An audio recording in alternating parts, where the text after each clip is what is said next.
নমস্কার বন্ধুরা, সবাই কেমন আছেন? সবাই আশা করি ভালো আছেন। আমিও খুব ভালো আছি। আজকে 4ই জ্যৈষ্ঠ আমাদের পূর্ব বর্ধমান জেলার জামালপুর থানার অন্তর্গত বড়ডুগরা গ্রামে আজকে শীতলা মা অ্যান্ড বাঙালি কালী পুজো রাত্রিব্যাপী। আপনাদের কাছে কিছু মুহূর্ত ভিডিও তুলছি, ভিডিওর মাধ্যমে কিছু দেখাচ্ছি। এটা হচ্ছে আমাদের যে পাশে দামোদর নদী আছে, দামোদর নদী থেকে জল আনা হচ্ছে। আর যারা জলযাত্রী জল আনছে, ছোট ছোট বাচ্চা, মা বোনেরা, দিদিরা, তাদের জন্য এখানে লুচির ব্যবস্থা করা হয়েছে। দেখুন, এটা লুচি ভাজা হচ্ছে। এটা আমাদের বিগত 15 বছর ধরে চলছে এরকম প্রথাটা, লুচির প্রথাটা। আর এই যে লুচি দেওয়া হচ্ছে, এখানে সবাই লুচি প্যাকেট করা আছে।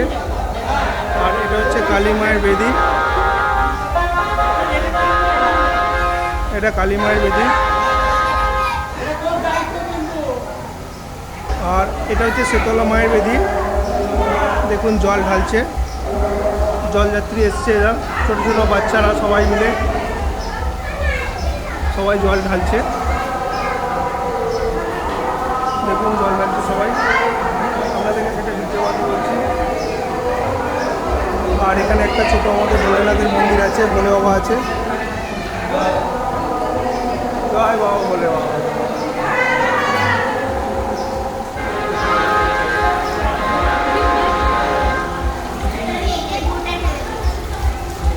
ছোটো ছোটো বাচ্চারা জল ঢালছে। দেখুন কী হবে, এই বছরটার জন্য ওরা এক বছর অপেক্ষা করে থাকে।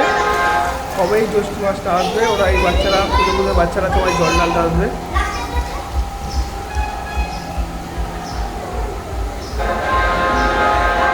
তো এখানে ভিডিওটা শেষ করলাম। ভালো লাগলে একটা শেয়ার করবেন আর লাইক দেবেন।